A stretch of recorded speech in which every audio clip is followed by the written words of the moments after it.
She was 18 and homeless. No family, no plan, just a worn whittling knife and $3 silver to her name. And with that $3, she bought a worthless, abandoned silver mine in the Garnet Range of Montana. But what nobody knew was that sealed deep inside the foundation of its ruined cabin was something that would change her life and the quiet mountain town forever. For more stories of found hope in forgotten places, subscribe to our channel. Elspeth Thorne was born in the autumn of 1888, in a valley of the Bitterroot that was more shadow than sun. Her parents, Jonathan and Mary Thorne, were people of rigid expectations and silent disappointments. Jonathan was a farmer who saw land as a ledger of profit and loss, and Mary was a woman who had long ago packed her dreams into a small trunk in the attic and turned the key. They had wanted a son to work the farm, and in Elspeth, they saw only a future expense, another dowry to be paid. She grew up in the quiet spaces of their farmhouse, learning early that her presence was a thing to be tolerated rather than celebrated.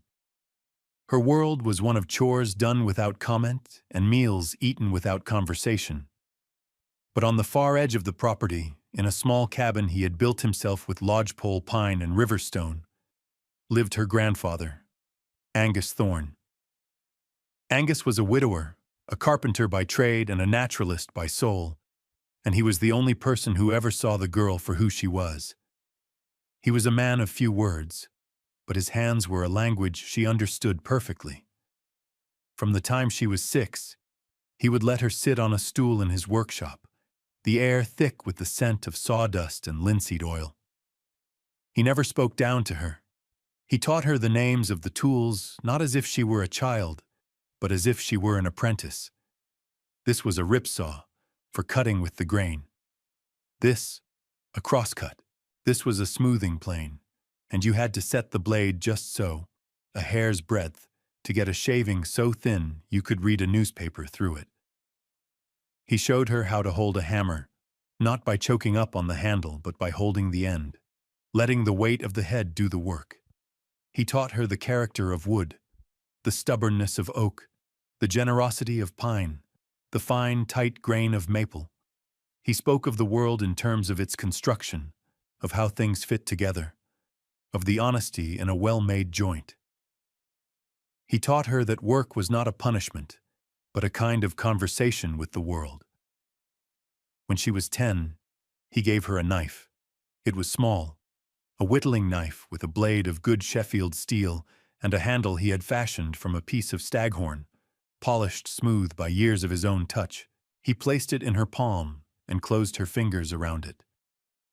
"A tool is an extension of your will," he'd said, one of the longest sentences she had ever heard him speak. "It can create or it can destroy. The choice is in the hand that holds it. Keep it sharp and keep it true." That knife became her constant companion. In the quiet hours, she would sit on the porch of his cabin and learn to carve, turning scraps of pine into small, intricate birds, each feather carefully delineated. Angus would watch her, a rare, soft smile touching the corners of his mouth, and he would nod, a gesture of approval that felt more valuable than any currency. He was the one who taught her to read the land, to know which berries were safe, how to find north by the moss on the trees, how to listen to the silence and understand its meaning. When Elspeth was 16, Angus passed away quietly in his sleep. Her parents had him buried in the small churchyard, and they sold his tools for a pittance to a traveling merchant. They boarded up his cabin.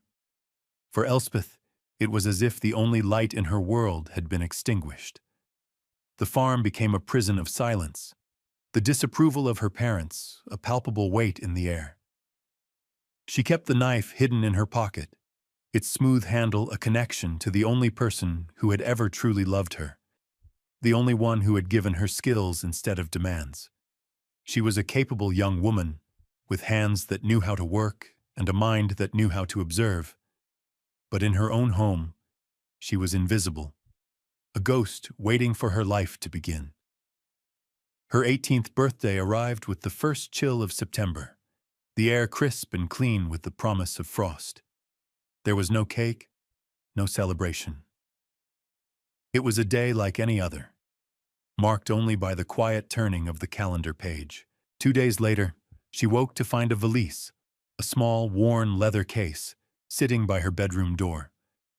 Inside was one change of clothes, a loaf of dark bread wrapped in wax paper, and a plain white envelope.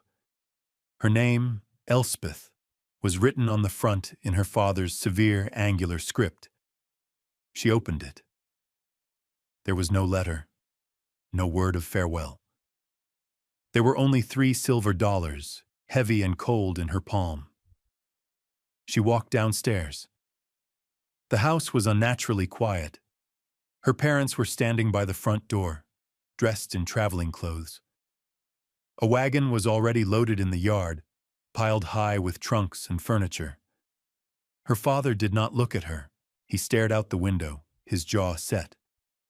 "The farm is sold," he said to the glass. "We are moving back east to Philadelphia. Your mother has family there." Mary Thorne, her mother, finally turned, but her eyes were distant, focused on a point somewhere over Elspeth's shoulder. "A new life?" she murmured, as if reciting a line from a play. "A respectable life." There was no anger in their voices, no passion. It was an administrative act, a closing of a ledger. Elspeth was a final entry to be cleared. She did not cry. She did not plead or argue. The years of silence had taught her the futility of it. She had learned from her grandfather that some things, like the grain of wood, cannot be forced. You had to work with them or work around them. She looked at the 2 people who had given her life but had never given her a home, and she felt a strange, hollow peace. The long waiting was over.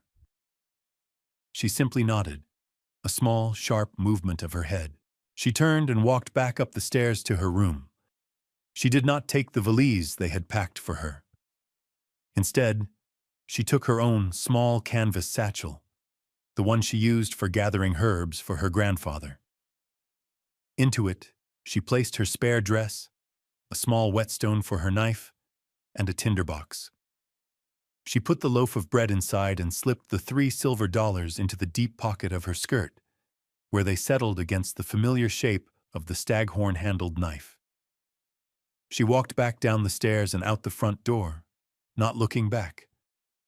She did not watch them leave. She walked down the long dirt track that led away from the farm, her head held high, her shoulders straight. The sun was rising, casting long shadows across the valley. The air was cold, but it felt clean, cleansing. She was 18 years old, with $3 and a knife, and the whole world of mountains and sky was laid out before her. She was not leaving a home. She was finally escaping a house. The cruelty was not in a shout or a blow, but in the quiet, calm finality of it, the transactional nature of their departure. They had calculated her worth, and it was 3 silver dollars. She reached the end of the lane and turned north, towards the high country, towards the jagged peaks that had always seemed to her like a promise of something more. She did not know where she was going, but for the first time in her life, she felt she was walking in the right direction. The road north was a ribbon of dust that unspooled through valleys of golden aspen and climbed into passes thick with the scent of pine and cold stone.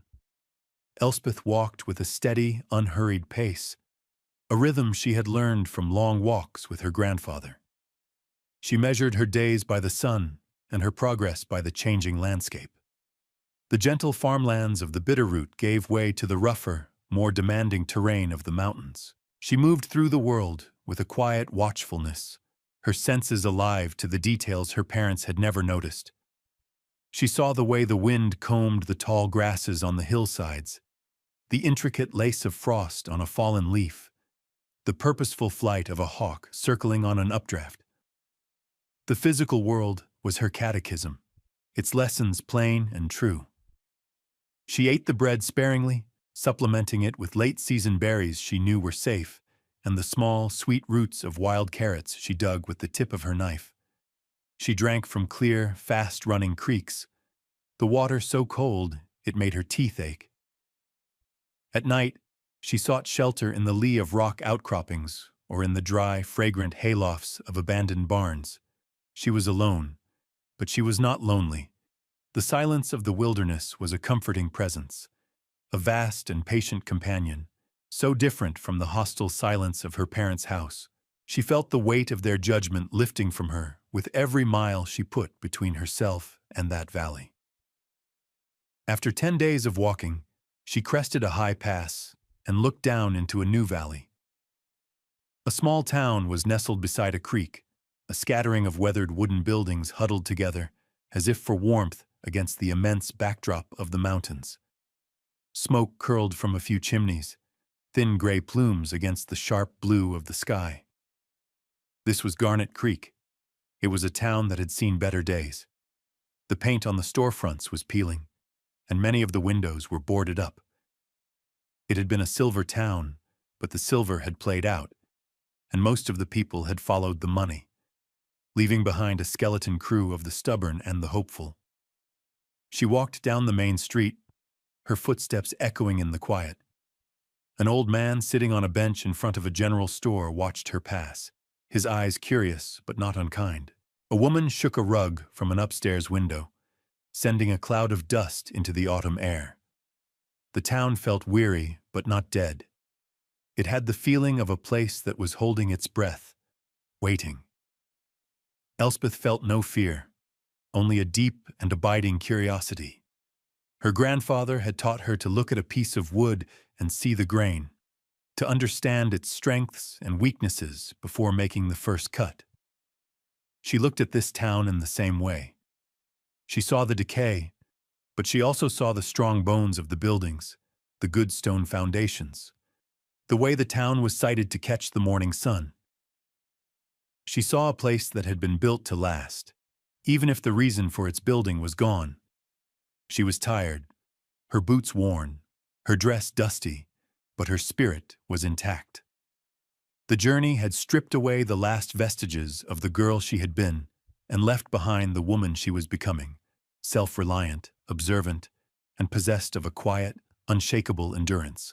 She had not come here looking for charity or for a handout. She had come looking for a place to begin.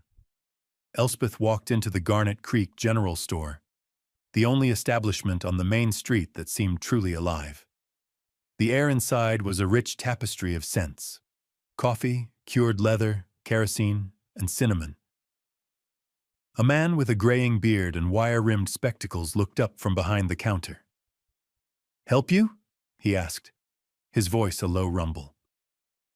"I'm looking for the county claims office," Elspeth said, her voice clear and steady. The man raised an eyebrow, surprised. "That'd be me, part-time, postmaster and claims agent. Abernathy's the name." He gestured to a dusty corner of the store where a large, hand-drawn map was tacked to the wall, crisscrossed with lines and notations. "Looking to file?" "Looking to buy," she corrected him gently. "Something abandoned. Something nobody wants." "Mr." Abernathy studied her for a long moment, taking in the worn dress, the resolute set of her jaw, the canvas satchel over her shoulder. He saw not a beggar, but someone with a purpose. He grunted, a sound of reluctant respect, and walked over to the map. "Not much left that's worth a damn," he said, tapping a finger against the paper. "The big veins are played out. Most of these are just holes in the ground now. More trouble than they're worth." "That's what I'm looking for," she said. "Trouble that I can afford." His finger traced a line up into the mountains east of the town. It stopped on a small, faded square marked with a spidery script. "Here, the Sparrow's Hope. Patented by a fellow named Silas Croft 30 years ago. He worked it for a year, maybe 2. Pulled out just enough to keep him in beans. Then the main adit collapsed in a winter storm. He walked away from it. Died a few years later, folks say. What's there?" she asked. A hole in the ground, like I said. The foundation of a small cabin he built, mostly tumbled down. A rusted ore cart. The land's no good for grazing, too steep and rocky. Timber's mostly lodgepole, not worth much for milling. He looked at her again. What's it owed in back taxes? $3, he said, the words hanging in the air. Elspeth reached into her pocket. She laid the 3 heavy silver dollars on the worn wooden counter. They made a solid, definitive sound in the quiet store. Abernathy stared at the coins, then back at her face. He could have tried to dissuade her, could have told her a young woman had no business trying to scratch a living from a dead mine on the side of a mountain. But something in her eyes, a calm and serious light, stopped him. He saw the same stubborn grit that had settled this valley in the first place. He sighed, took a ledger from under the counter, and blew a layer of dust from its cover. He dipped a pen in an inkwell and began to write, his pen scratching across the page. Name? Elspeth Thorne. He recorded the transaction, his movements precise and official. He took a stamp, pressed it onto an ink pad, and brought it down with a firm thud on the page. He tore out the sheet and handed it to her. It was a deed, simple and direct, granting her title to the 10 acres of rock and pine that comprised the Sparrow's Hope claim. It's yours, he said, a note of wonder in his voice. Mountain and all.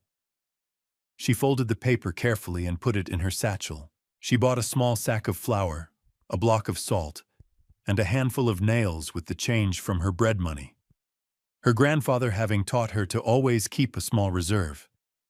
She thanked Mr. Abernathy and walked out of the store, the owner of a piece of the world. She followed the creek east out of town, then took a narrow, overgrown track that climbed steeply into the hills. After an hour's hard climb, she found it. It was exactly as he had described, and yet, to her, it was more. The mine entrance, the adit, was a dark slit in the mountainside, choked with a landslide of rock and earth.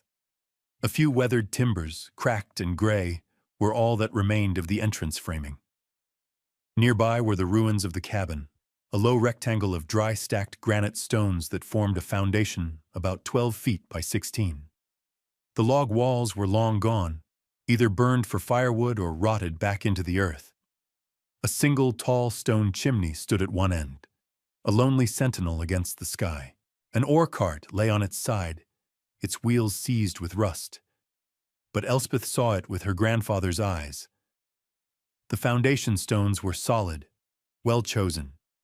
The chimney was expertly built, its draw likely still true. The site was on a south-facing slope, sheltered from the north wind by a thick stand of pine, with a clear view down the valley.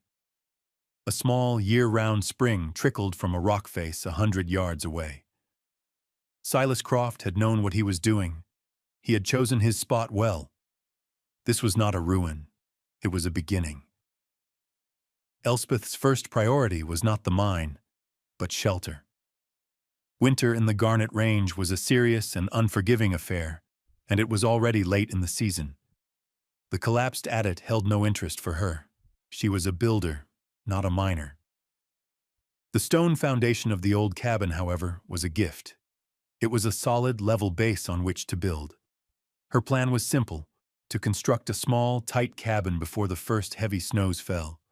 But first, she had to clear the site. The interior of the foundation was filled with rubble, fallen stones from the chimney, rotten wood, and decades of accumulated earth and pine needles. She began the slow, arduous work of clearing it by hand. She used a flattened piece of rusted metal from the ore cart as a makeshift shovel, scooping the debris into a bucket and carrying it away. For 3 days, she worked from sunup to sundown, her muscles aching, her hands raw. It was patient, repetitive labor. But with each bucket of dirt she removed, she felt a deeper connection to the place, as if she were clearing away not just debris, but time itself, preparing the ground for a new future. On the fourth day, as she was clearing the area around the hearth, her makeshift shovel struck something that was not rock. It made a dull, metallic sound. Curious, she knelt and dug away the dirt with her bare hands. She uncovered the edge of a large, flat flagstone that formed the base of the hearth.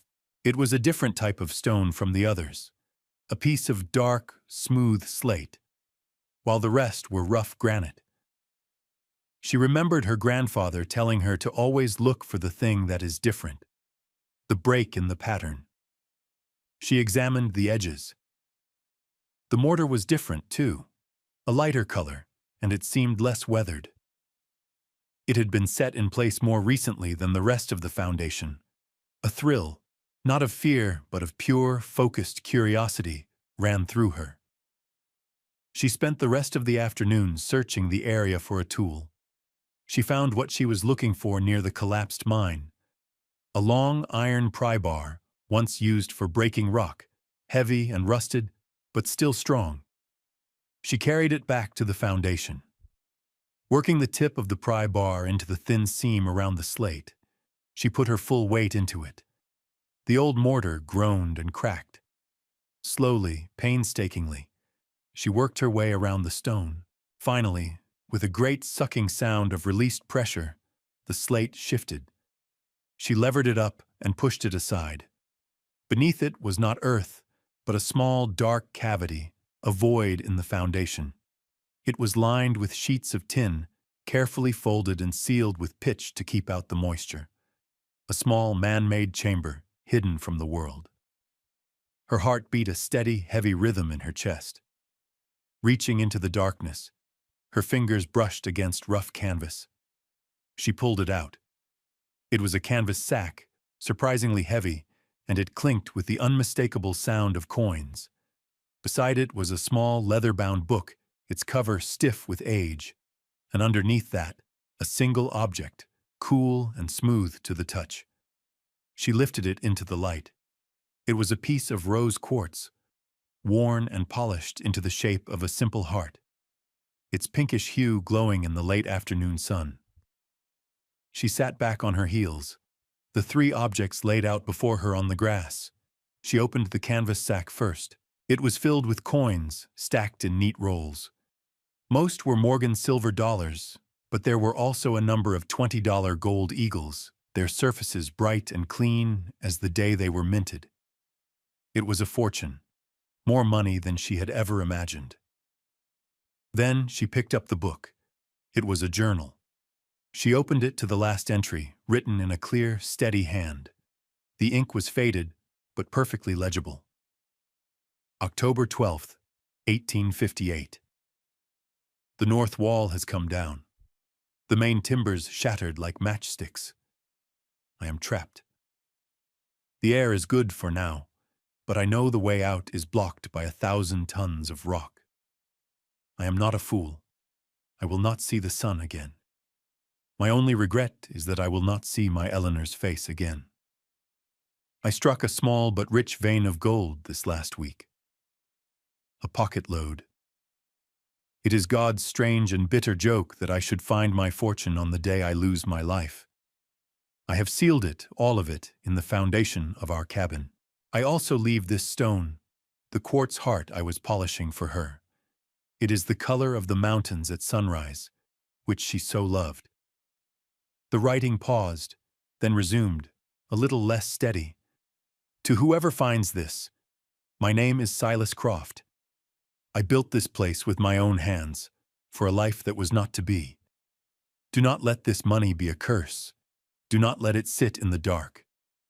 Use it to build. Use it to make a home. Buy good tools and build something that will stand against the wind.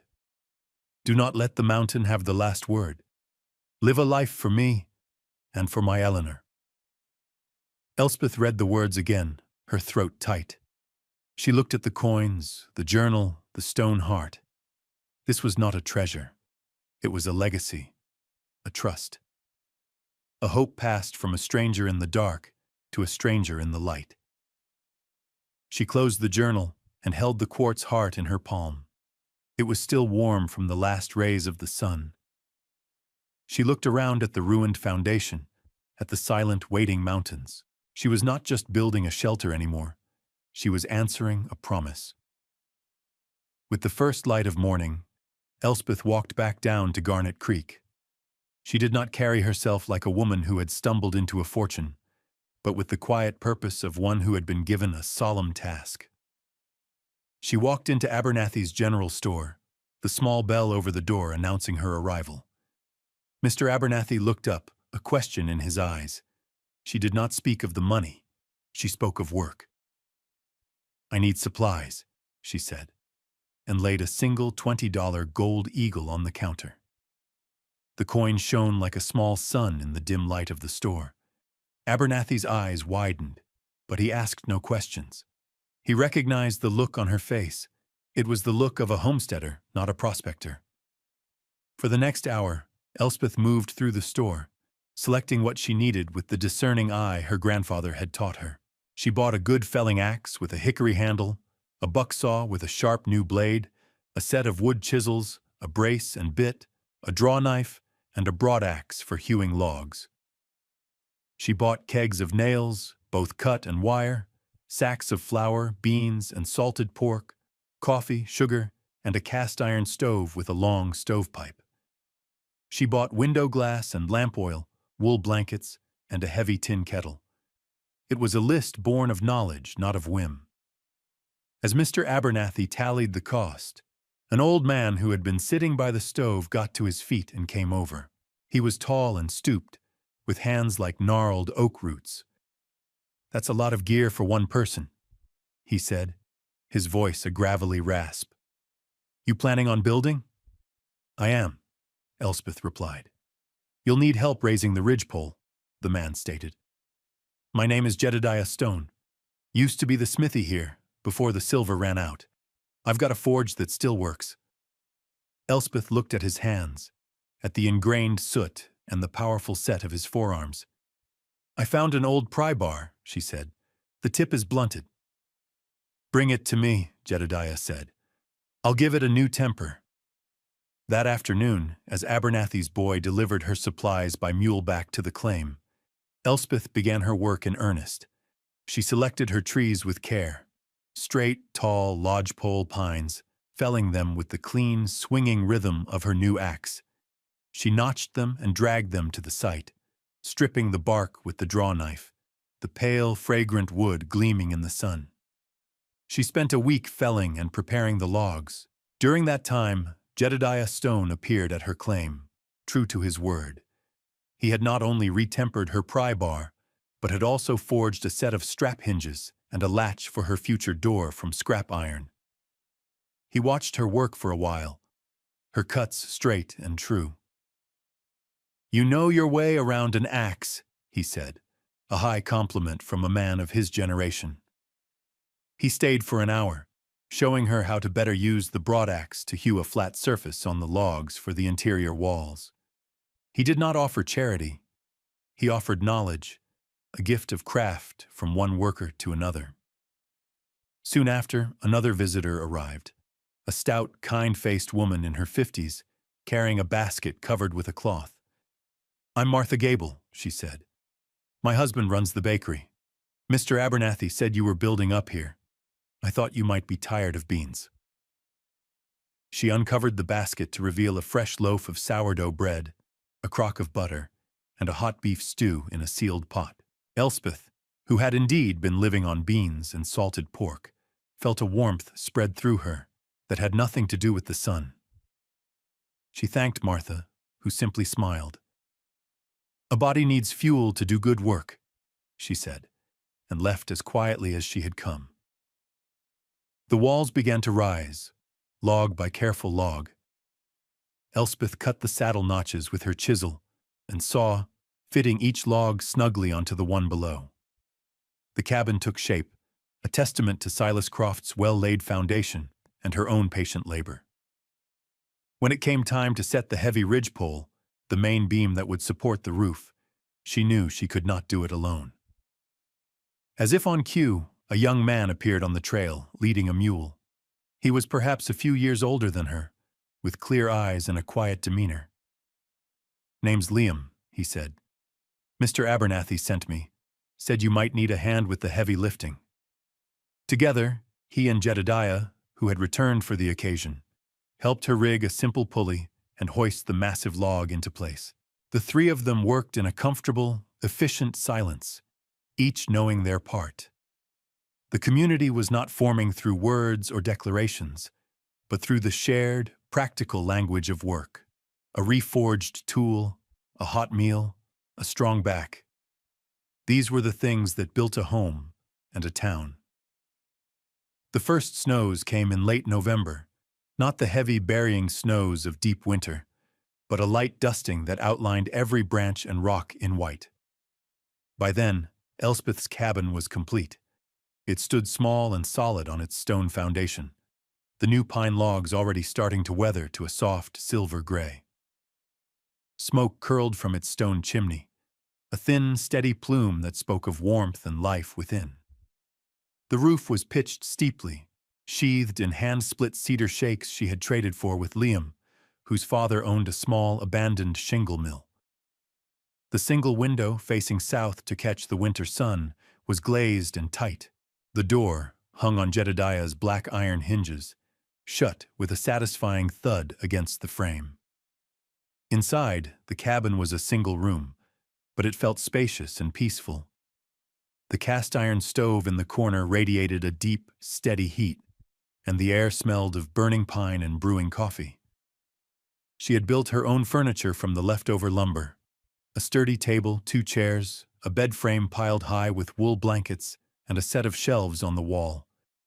The interior walls, which she had hewn flat, were smooth to the touch. It was a simple space, but everything in it was honest and well-made. She was no longer a stranger on the mountain. In her trips to town for supplies, people in Garnet Creek would nod to her, calling her by name. "Morning, Elspeth." "Looks like we're in for some weather, Miss Thorne." She had become part of the town's quiet fabric. Mr. Abernathy set aside her mail for her. Martha Gable always had an extra loaf of bread for her on baking days. Jedediah would stop by on his walks to check on her chimney's draw, and Liam would occasionally leave a brace of rabbits on her doorstep, a silent offering from his trap lines. She found her own way to contribute. With the staghorn-handled knife her grandfather had given her, she began to carve again. She carved small, intricate figures of the animals she saw around her cabin. A hawk with its wings outstretched, a deer listening to the wind, a bear rising on its hind legs. The carvings were full of life and character. She brought a few to Mr. Abernathy, who set them on his counter. They sold within a day. Soon she had a steady trade, her small carvings becoming a prized commodity in the valley, a way for her to earn her keep and participate in the town's small economy, independent of Silas Croft's legacy.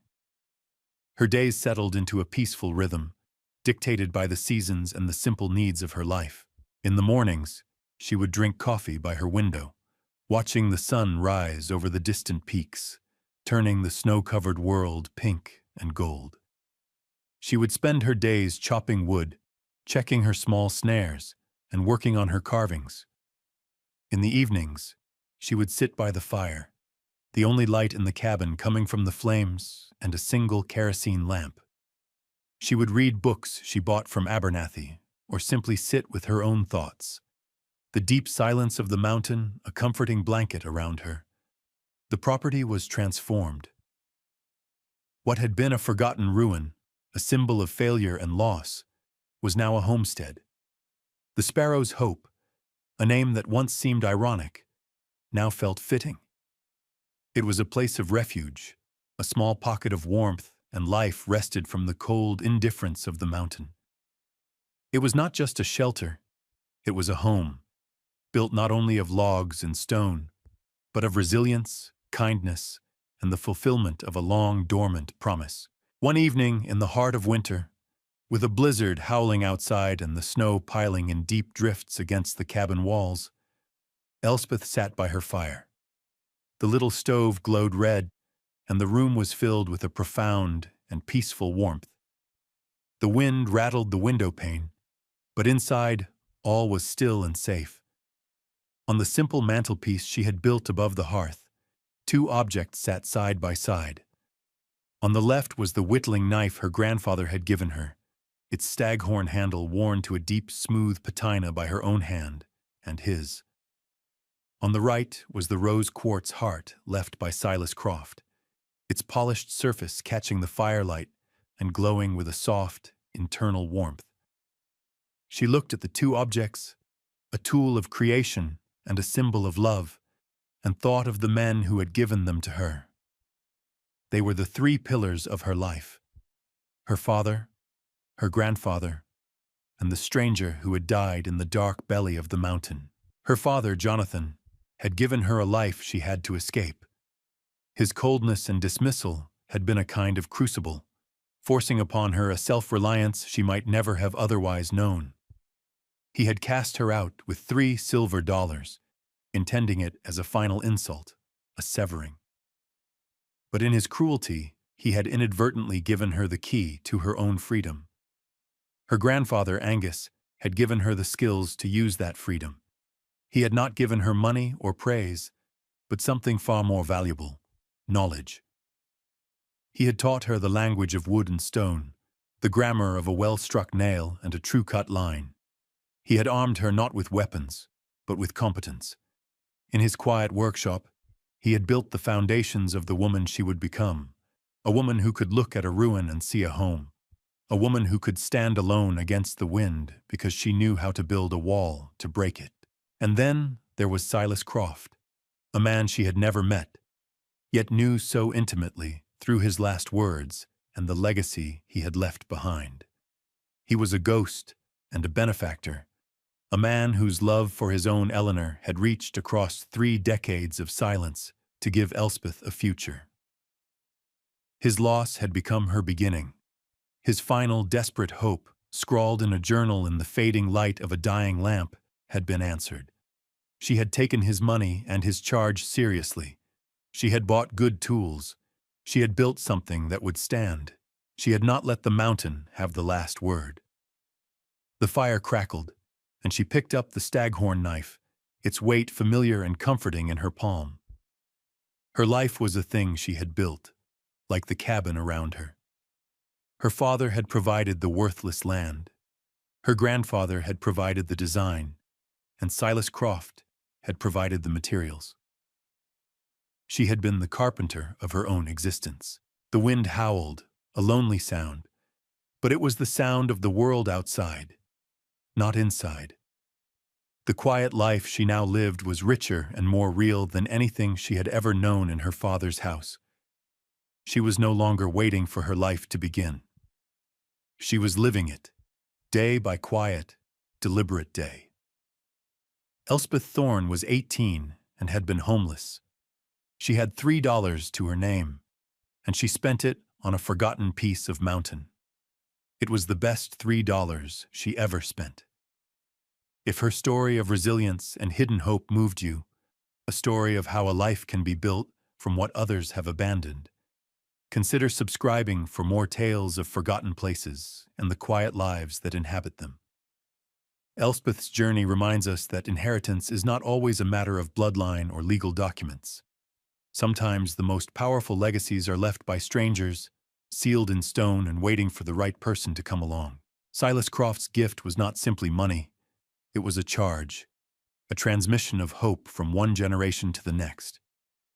He could not build the life he dreamed of with his Eleanor, so he left the tools and the means for someone else to build their own.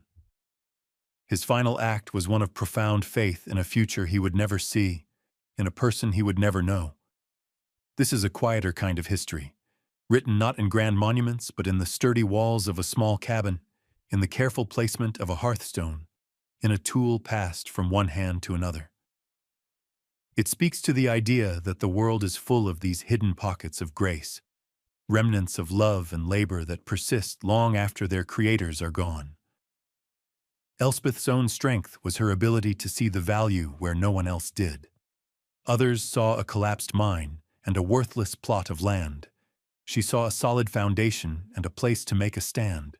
Her grandfather had trained her eyes to see the potential in raw materials. and she applied that lesson not just to wood, but to her own life. She did not curse her father for what he took away, but instead used the meager thing he gave her to find something lasting. Her story is a testament to the power of quiet competence, of patient work, and of the community that forms not through grand pronouncements, but through small, practical acts of kindness. A reforged tool, a loaf of warm bread, a helping hand with a heavy beam. It is a reminder that we are all, in some way, builders, and the foundations we lay, both for ourselves and for others, can last longer than we know. What forgotten corner of your own world? What abandoned project or neglected relationship might hold a hidden value, waiting only for a patient hand and a hopeful heart to uncover it?